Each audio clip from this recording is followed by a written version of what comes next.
هسه إذا تنسأل أنت بشنو مأمور من الله ومن النبي ومن آل محمد ومن أولياء محمد؟ هل مطلوب منك تحب إخوانك وتتقرب إلهم، لو مآمرينك تبغض إخوانك، تكره إخوانك وتنفر عنهم؟ الجواب معروف. مو الله سبحانه وتعالى، سمعت الآيات، إخوانك إخوانك، محمد وآل محمد إخوانك إخوانك، السادة الكرام المشايخ العظام إخوانك إخوانك. فإذا أنت مأمور أن تحب إخوانك وأن تتقرب منهم، منهي أن تكره إخوانك وأن تتنفر منهم.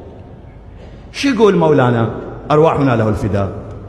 يقول أنت إذا ظليت خليت شغلك بحياتك فقط تدور معايب إخوانك، فقط تدور معايب الناس، لأن إخوانك ما هم معصومين.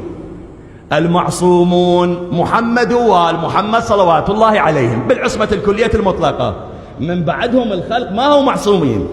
يعني إخوانك بيهم معايب وبيهم محاسن، ما معصوم، ما هم ملائكة، ما هم أنبياء، ما هم أئمة، مثل ما أنت أيضا جاي تدور عثرات العالم، كلك عثرات، تتبع عورات العالم، كلك عورات.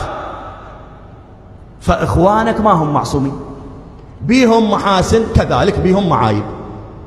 والأمر سمعته، أنت مأمور تحبهم، مأمور تتقرب منهم، منهي أن تكرههم تبغضهم وتتنفر منهم.